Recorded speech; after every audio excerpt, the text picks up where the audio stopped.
അങ്ങനെ 16 വർഷത്തിന് ശേഷം നമ്മുടെ കൊച്ചിൻ ഹനീഫയ്ക്കയുടെ ഫാമിലിക്ക് കൊച്ചിയിലൊരു വീടൊരുങ്ങി. സ്വന്തമായിട്ടൊരു വീട്. അത് 16 വർഷമെന്ന് കേൾക്കുമ്പോൾ പലർക്കും തോന്നാം, ഇത്രയും ഒരു സിനിമാ നടനായിട്ട് ആരും അദ്ദേഹത്തെ സഹായിച്ചില്ലേ എന്നൊക്കെ. പക്ഷേ സ്വന്തം പൈസ കൊണ്ടും അധ്വാനിച്ചുണ്ടാക്കിയ പൈസ കൊണ്ടും മാത്രം ഒരു വീട് വെക്കണം എന്ന് ആഗ്രഹിച്ചൊരു വ്യക്തിയായിരുന്നു കൊച്ചിൻ ഹനീഫ. അത് അദ്ദേഹം മരിച്ചു കഴിഞ്ഞ് അദ്ദേഹത്തിൻ്റെ പ്രിയ പത്നി അദ്ദേഹത്തിൻ്റെ സ്വപ്നം നിറവേറ്റി.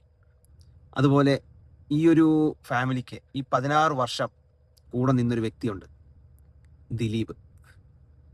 ദിലീപിന് കൊച്ചിൻ ഹനീഫയുടെ സ്വഭാവം നല്ലതുപോലെ അറിയാവുന്നത് കൊണ്ടായിരിക്കാം നേരിട്ടൊരു സഹായം നടത്തുന്നതിന് പകരം കൊച്ചിൻ ഹനീഫയ്ക്കയുടെ ഇന്നോവ കാറ് ദിലീപിൻ്റെ സിനിമാ സെറ്റിൽ ഉപയോഗിച്ച് അതിൽ നിന്ന് കിട്ടുന്ന വരുമാനം എല്ലാ മാസവും ആ വീട്ടിൽ കൊടുത്തിരുന്നത്.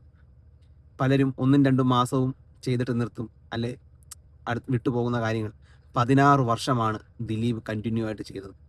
ദിലീപ് ജയിലിൽ പോയ സമയത്തും പുള്ളിയുടെ മാനേജർ അപ്പുണ്ണിയോട് ദിലീപ് പറഞ്ഞ ഒരു വാക്ക്, ആ ഫാമിലിയെ നോക്കിക്കോണം, അവർക്കുള്ളത് മുടങ്ങരുത് എന്നാണ്.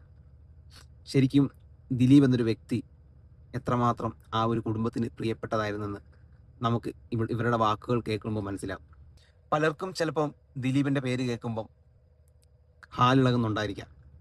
പക്ഷേ അദ്ദേഹം എന്ത് തെറ്റ് ചെയ്താലും, അല്ലെ അദ്ദേഹം എത്രത്തോളം കുറ്റാരോപിതനാണെങ്കിലും, കുറ്റം ചെയ്തിട്ടുണ്ടെങ്കിലും, ചെയ്ത കാര്യങ്ങൾ നമ്മൾ വിളിച്ചു പറയുന്നതിൽ ഒരു മടിയും കാണിക്കാൻ പാടില്ല.